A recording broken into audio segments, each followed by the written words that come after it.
संध्याकाळचे 6 वाजलेत. पाणी लावलंय वर, अर्धा पाऊण तास वर चढवणार आहे. एक थेंब सुद्धा इथे खालनं लिकेज नाही आहे. आणि वॉल कोणतरी सरळ गेलाय, परत बंद केलं.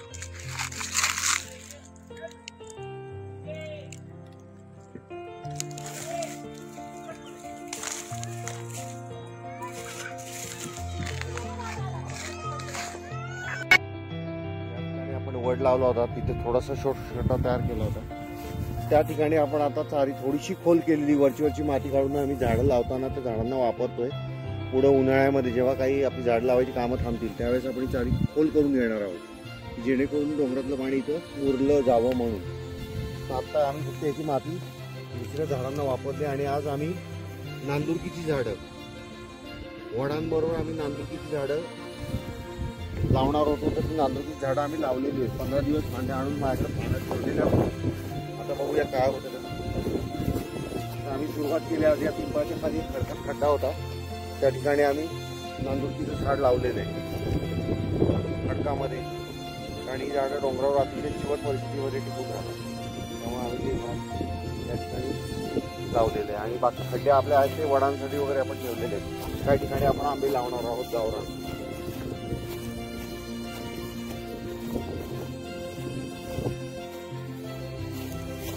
बघूया आपण, नाहीतर ही झाडं जर नाही झाली तर आपण विकत आणून रोपं लावणार आहोत त्याच ठिकाणी.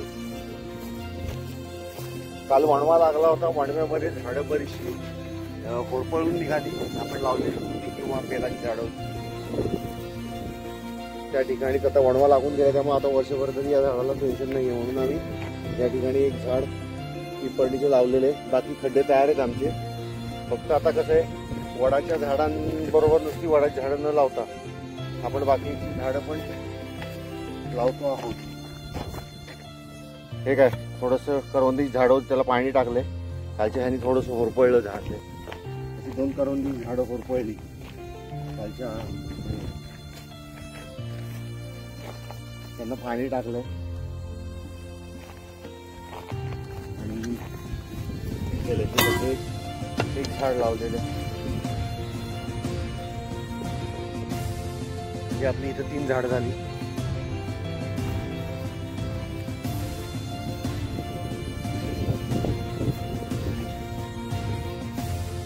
लावायची माहिती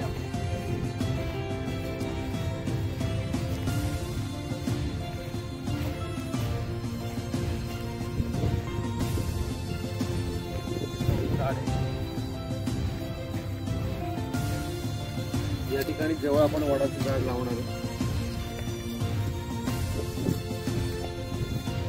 आता या झाडाला पानं नसल्यामुळे आपण काय लगेच कंपाऊंड याला केलेलं नाही. करणार आहे त्याला पाणी तेव्हा आपण कंपाऊंड करू. तेव्हा जर काय अडचण वाटली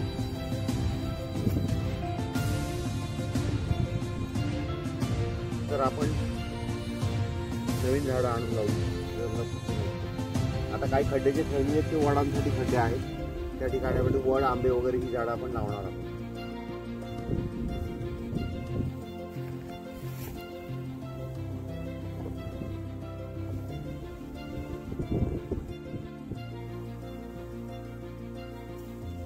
ठीक आहे.